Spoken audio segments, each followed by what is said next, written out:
The goddess who hid in human skin. In the ages before memory, when gods still walked the ragged edges of the world, there was a goddess named Kianda. She was not a goddess of thunder or war or birth. She was the goddess of the single perfect moment. The instant when a potter's wheel finds its true center, when a singer's voice cracks open into something holy, when two strangers' eyes meet and the universe holds its breath. Kianda was young for a goddess, which is to say she had seen only 3 million sunrises. And she was proud. Not cruel proud, not I will turn you to stone proud, but the quieter, more insidious kind. She believed that perfection was her birthright, and that everything lesser, every clumsy hand, every false note, every missed connection, was simply beneath her notice. One evening, as she drifted through the celestial halls, she heard a group of older goddesses talking. They were spinning wool, a thing they did for no reason other than the pleasure of it, and speaking of mortals. "They surprise me still," said the goddess of forgotten things, whose name is lost, after all this time, their stubborn tenderness, their ridiculous hope. Kianda laughed. It was a sound like crystal bells, and just as brittle. Hope? They wake each day knowing they will die, and still they plant crops that take seasons to grow. That isn't hope. That's stupidity dressed in optimistic clothing. The older goddesses looked at her. None of them spoke for a long moment.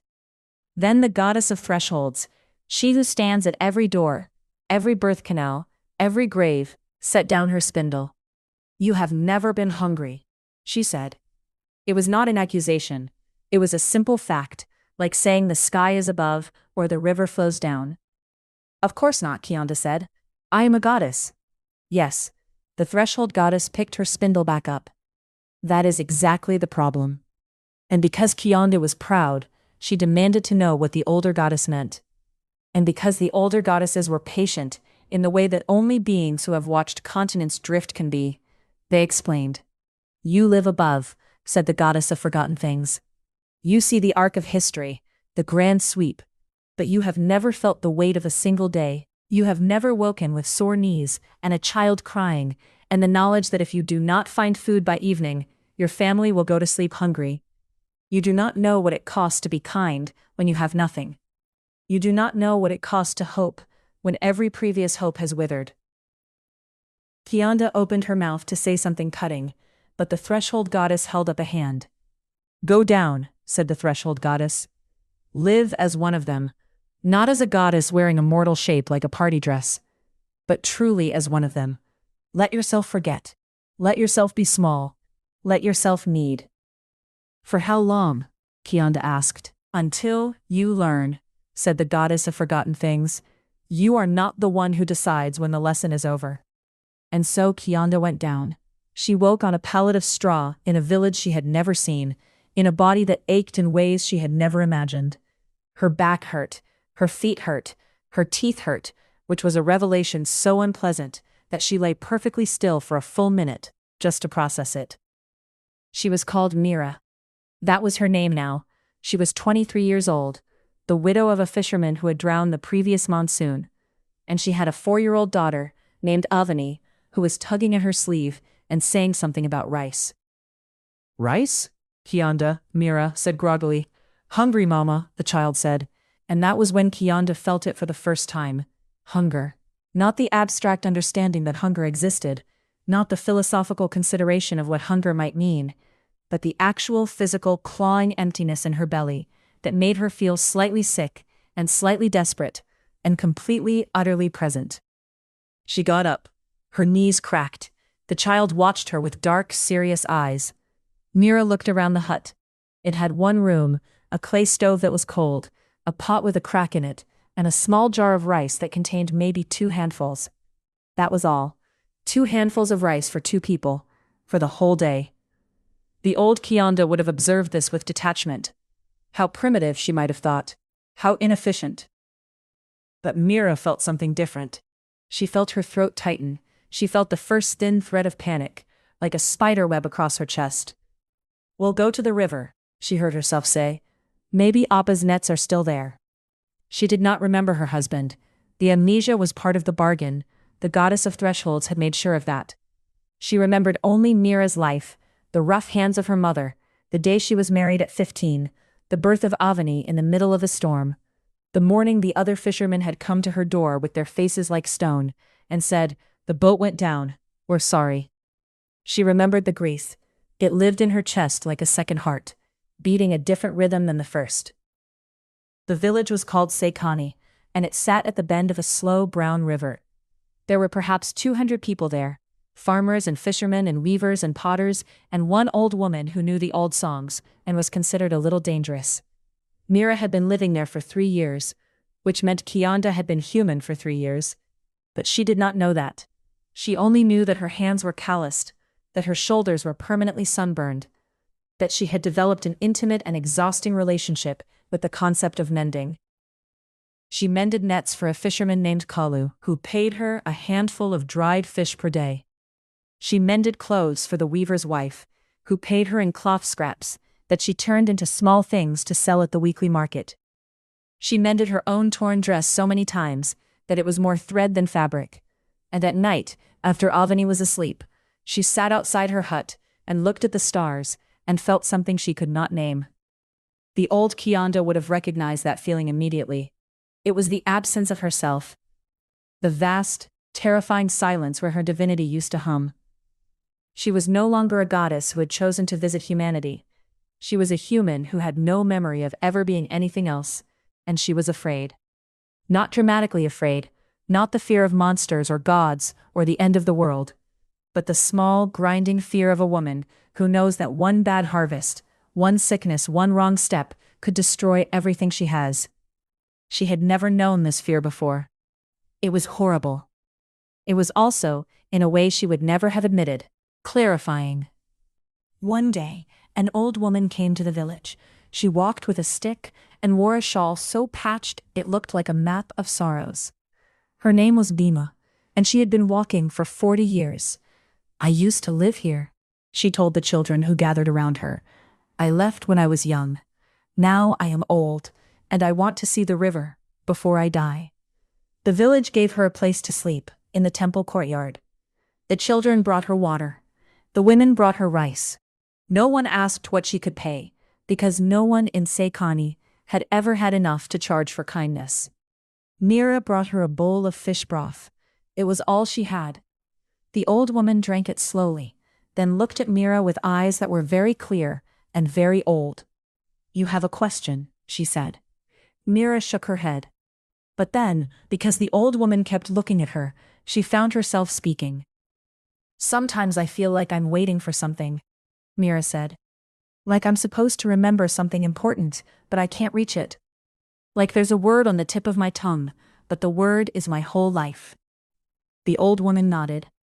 "That is the shape of being human," she said. "All of us are amnesiacs. We came from somewhere, the stars, the gods, the great dark, and we spend our whole lives trying to remember what we knew before we were born." "Do you remember?" Meera asked. The old woman laughed, and it was a thin, dry sound, like leaves skittering across stone. "No," she said. "But I have stopped minding. That is the secret, girl. Not remembering. Stopping minding that you've forgotten." Meera sat with that for a while. Then she went home, and fed Avani the last of the rice, and told her a story about a fish who wanted to fly. And she did not mind that she was hungry. She did not mind. And that felt like a kind of power she had never known. The monsoon came early that year. Meera woke to the sound of rain so heavy, it was like being inside a drum. The roof leaked in 3 places. Avani was crying. And when Meera went to check the rice jar, it was empty. She had known it was empty. She had known it last night and the night before. But seeing it empty in the gray morning light was different. It was final in a way that thinking about it had never been. She sat on the floor with her daughter in her lap, and she tried to think. She could go to Kalu and ask for advance payment on nets she hadn't yet mended. She could go to the weaver's wife and offer to work through the night. She could go to the temple and ask the priest if there was any leftover grain from the last offering. She could do all of these things, and they might work for today, but tomorrow would come, and the day after that, and she was so tired. Not just body tired, though she was that too. but soul-tired. The exhaustion of a person who has been holding everything together with string and hope, and who is beginning to suspect that the string is about to break. I cannot do this, she thought. And then, because she was a mother, she got up anyway. She took Avani to the temple. The priest was a kind man with a bad leg and a good heart. He gave her a small measure of rice and a handful of dried lentils and said, "The goddess provides." Meera looked at the small stone idol in the shrine, a figure with a calm, distant face, and felt something strange move through her. Not anger exactly. Something sharper and more intimate. "Does she?" Meera asked. "Provide?" The priest blinked. "Of course, all that we have comes from her." Meera thought of her husband's drowned body. She thought of the 3 nights she had spent with no food at all, saving the last handfuls for Avani. She thought of her cracked pot, and her leaking roof, and her hands, her poor tired hands that had mended so many nets for so little. "Then she has a strange way of showing it," Meera said. The priest opened his mouth to argue, but something in Meera's face made him close it again. He was a good man, as she had thought, and good men know when to be silent. She took the rice and lentils and went home. That night, after Avani was asleep, Meera sat in her doorway and watched the rain. It had been falling for 6 days. The river was rising. The fishermen had pulled their boats ashore. The farmers stood at the edges of their fields and watched the water creep higher. And Meera, who did not know she was a goddess, did something the goddess she used to be would never have done.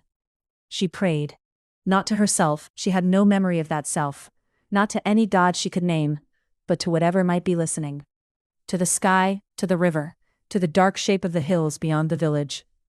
To the emptiness that had been pressing against her for 3 years. "I don't know if you're there," she whispered. "I don't know if you care. But my daughter is hungry, and I am tired, and I cannot do this alone anymore. I cannot, so please, please."